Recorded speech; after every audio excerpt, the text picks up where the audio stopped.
The reason you're feeling your lower back during squats and deadlifts has everything to do with your spinal position during these lifts. With back squats, part of the goal is not to let the bar push you forward onto your toes and off balance. Similarly, with deadlifts, you don't want the bar to pull you forward into a flexed spinal position. Problem is that people overcompensate for this fact and we end up using our lower back a lot more than we intend to. For squats, it generally looks like you're trying too hard to keep your chest up. You may even be looking up at the ceiling.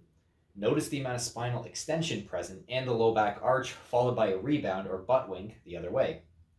For deadlifts, it's more the same with a chest that's too high, but also way too much knee bending, which pushes the bar forward, and you get this hip pumping movement and possibly a hyperextension of the low back. With both here, the intention is good. Again, we're trying to avoid a bad spinal position, but we end up putting ourselves in a worse starting position because of it. With ourselves starting in these spinal extended positions, we end up not being able to properly stack the vertebrae and brace enough through the core, meaning our spines are going to be too mobile during the lift and we don't have enough stability and efficiency during the movement. Ideally, we stack the rib cage over the pelvis and brace hard through the core.